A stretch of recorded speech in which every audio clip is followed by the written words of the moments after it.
Guys welcome to the next level. और आज के इस वीडियो में हम देखेंगे साइंस के महत्वपूर्ण 40 प्रश्न सेट नंबर 11। यानी इससे पहले आपको 10 सेट मिल चुके हैं, यानी 400 क्वेश्चन आपके लिए उपलब्ध हो चुके हैं। आप उन्हें जरूर देखें, बहुत इंपॉर्टेंट क्वेश्चंस हैं।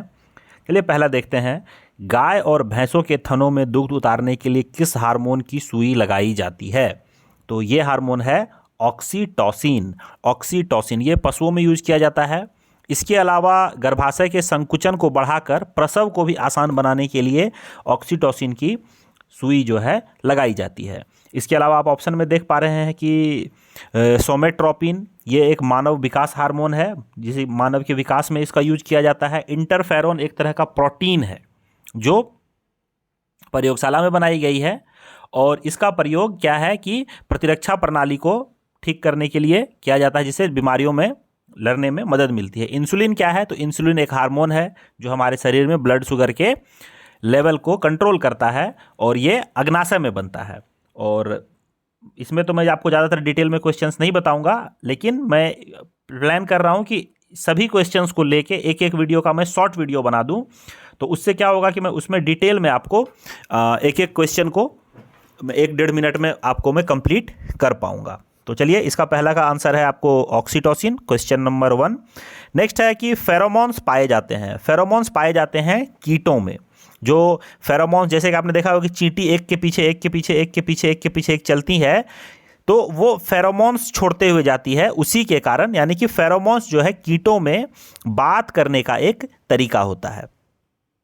नेक्स्ट देखते हैं कि जूल ऊर्जा से उसी प्रकार संबंधित है जैसे पास्कल संबंधित है। तो जूल क्या है? ऊर्जा का मात्रक है। तो पास्कल का मात्रक क्या हो जाएगा? तो पास्कल का जो मात्रक है वो दबाव होता है। ओके, मतलब पास्कल दबाव का मात्रक है। नेक्स्ट है प्रकाशीय सजावट तथा विज्ञापन के लिए विसर्जन नलिकाओं में प्रयुक्त होने वाली गैस क्या है? तो इसको नियॉन गैस कहते हैं। नियॉन गैस जो आप देखे होंगे कि वो काफ़ी चमकता हुआ रहता है, वो नियॉन गैस आपको लाइट करता है। वायु में नोबेल गैस नहीं होती है। ये चारों के चारों नोबेल गैस हैं। इसके अलावा 2 और नोबेल गैस होते हैं। नोबेल गैस कौन से हैं? हीलियम है, नियॉन है, आर्गन है, क्रिप्टन है, जेनॉन है और रेडॉन है। ये 6 नोबेल गैस होती हैं। तो इसमें से आपको कौन सी नोबेल गैस वायु में नहीं पाई जाती है? तो रेडॉन। रेडॉन जो है ये ज़्यादातर भूमि में होता है, भूमि में होता है, जमीन के अंदर होता है। ओके, नेक्स्ट देखेंगे। चंद्रमा की सतह से एक चट्टान को पृथ्वी पर लाया जाता है। इसका भार तथा द्रव्यमान दोनों बदल जाएंगे। क्या होगा अगर चंद्रमा की सतह से एक चट्टान को पृथ्वी पर लाएंगे तो उसमें क्या परिवर्तन होगा? इसका भार द्रव्यमान दोनों बदल जाएगा। इसका द्रव्यमान बदल जाएगा, इसका भार तथा द्रव्यमान दोनों अपरिवर्तित रहेंगे, या इसका भार बदल जाएगा परंतु द्रव्यमान नहीं। सही आंसर क्या होगा? Option number D. इसका भार बदल जाएगा किंतु द्रव्यमान नहीं। वेट तो ग्रेविटी के हिसाब से होता है, लेकिन द्रव्यमान तो वही रहना है, वो थोड़ी ना बड़ा हो जाएगा। ओके, नेक्स्ट देखते हैं। इंसुलिन में निम्न में से कौन सा धातु मौजूद होता है? इंसुलिन के बारे में मैंने अभी आपको बताया था, जो हमारे ब्लड में शुगर के लेवल को कंट्रोल करता है। तो इसका सही आंसर हो जाएगा जस्ता। ओके, जस्ता होता है इसमें मौजूद, जिंक। नेक्स्ट आएंगे। कौन से परिवर्तन में एंजाइम ट्रिप्सिन उत्प्रेरक का कार्य करता है? ट्रिप्सिन उत्प्रेरक का कौन सा कार्य करता है? ये हो जाएगा आपको प्रोटीन जब एमिनो एसिड में चेंज होता है तो ट्रिप्सिन उत्प्रेरक काम में आता है। नेक्स्ट देखेंगे। तेल का एक बैरल कितने लीटर का होता है? तेल का एक बैरल होता है 159 लीटर। 159 लीटर। नेक्स्ट देखेंगे। निम्न में से किसको नोबेल गैस, कौन सी नोबेल गैस कहलाती है? मैंने अभी आपको 6 नोबेल गैस के नाम बताए थे। Helium, neon, argon, krypton, xenon और रेडॉन। तो इसमें से कौन है? हीलियम है। ये क्या है? 6 यहाँ पे होगा, 6 यहाँ पे, यानी कि हीलियम के अलावा कौन कौन से होते हैं? नियॉन, आर्गन, क्रिप्टन, जेनॉन और रेडॉन। नेक्स्ट देखेंगे। वायु की गति किसके द्वारा मापी जाती है? तो वायु की गति मापी जाती है एनीमोमीटर। एनीमोमीटर। ओके, नेक्स्ट देखेंगे, निम्नलिखित में से कौन सा एक आरडीएक्स का नाम है? आरडीएक्स का नाम, आरडीएक्स के अलग अलग नाम होते हैं, कौन सा होता है? अगर आरडीएक्स का फुल फॉर्म आपको पता है तो आप मुझे कमेंट करके बताएंगे। और आरडीएक्स का नाम है साइक्लोनाइट। साइक्लोनाइट आरडीएक्स का एक नाम है। आगे देखेंगे, आयोडीन युक्त हार्मोन थायरोक्सिन है, क्या है? आयोडीन युक्त हार्मोन थायरोक्सिन क्या है? एमिनो अम्ल है, शर्करा है, एस्टर है या पेप्टाइड है?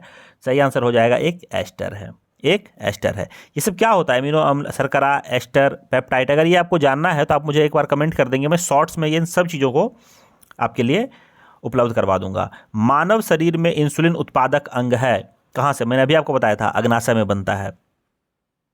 अगला है, निम्नलिखित में से किस एक को विस्फोटक की तरह प्रयोग में लिया जाता है? किसको विस्फोटक की तरह प्रयोग में लिया जा सकता है इन चारों में से? सही आंसर हो जाएगा नाइट्रोग्लिसरीन। नाइट्रोग्लिसरीन को हम विस्फोटक के तौर पे भी प्रयोग में ला सकते हैं। आगे है, हवाई जहाज तथा पोतों की गति नॉट में प्रदर्शित की जाती है। 100 नॉट की गति किसके बराबर होगी? यानी कि अगर कोई हवाई जहाज 100 नॉट्स की गति से उड़ रही है तो उसका मतलब क्या हुआ? कितना किलोमीटर या कितना माइल प्रति घंटे के हिसाब से वो उड़ रही है? तो इसका सही आंसर हो जाएगा 115 मील प्रति घंटा। 115 मील प्रति घंटा। ओके, नेक्स्ट देखते हैं, 1 किलोवाट। 1 किलोवाट घंटा का क्या मान होता है? इसका मान होता है 3.6 into 10 to the power 6। Okay, 3.6 into 10 to the power 6। कोयला खानों में विस्फोट के लिए समझा जाता है, कोयला खानों में विस्फोट के लिए यह समझा जाता है कि इसके लिए मुख्यतः कौन सी गैस उत्तरदायी है? यानी कि कोयला खानों में आपने कई बार देखा होगा विस्फोट हो जाता है, दम घुटने से लोगों की मौत हो जाती है। तो कौन सा गैस इसके लिए उत्तरदायी होता है? तो इसके लिए सिर्फ और सिर्फ एक गैस उत्तरदायी होगा, मीथेन। ओके, मीथेन के कारण ही होता है। दम भी घुटता है मीथेन के कारण। वैसे बाहर में अगर आपको कभी दम घुटेगा तो कार्बन मोनोऑक्साइड के कारण होता है, लेकिन बंद जगहों पे जहाँ पे कभी आग वाग नहीं लगे, क्योंकि कार्बन मोनोऑक्साइड आपको वैसे संभव नहीं, जब तक वो कार्बन जलने का कोई काम नहीं होगा तब तक कार्बन मोनोऑक्साइड वहाँ पे उपलब्ध नहीं हो सकता है। और मीथेन जो है वहाँ पे होता है, विस्फोट भी उसी के कारण होता है। इंसुलिन क्या होता है? तो इंसुलिन मैंने अभी आपको बताया था कि इंसुलिन क्या है। इंसुलिन यहाँ पे एक प्रोटीन, इंसुलिन एक प्रोटीन भी है, ऊपर से एक हार्मोन भी है। आप याद रखेंगे, हमारे शरीर में ये एज अ हार्मोन भी होता है, ठीक है, और प्रोटीन के तौर पे भी ये काम करता है। रेशम ग्रंथि किसका रूपांतरित रूप है? रेशम ग्रंथि है लार ग्रंथि का रूपांतरित रूप। यानी कि जो रेशम की कीड़े रेशम निकालते हैं तो वो लार ग्रंथि से ही है, उसमें वो रेशम ग्रंथि में परिवर्तित हो जाते हैं। डायनामाइट के निर्माण में प्रयुक्त होने वाला रसायन है, डायनामाइट के निर्माण में प्रयुक्त होने वाला रसायन है ग्लाइसोरेल ट्राइनाइट्रेट। ग्लाइसोरेल ट्राइनाइट्रेट। नेक्स्ट है, चालक की विद्युत प्रतिरोधकता की इकाई है।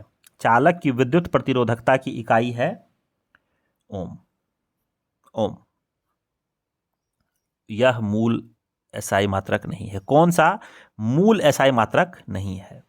इसमें से निम्न में से कौन सा मूल एसआई मात्रक? तो न्यूटन। न्यूटन जो है यह मूल एसआई मात्रक नहीं है, बाकी कैंडेला, एम्पियर, केल्विन मूल एसआई मात्रक है।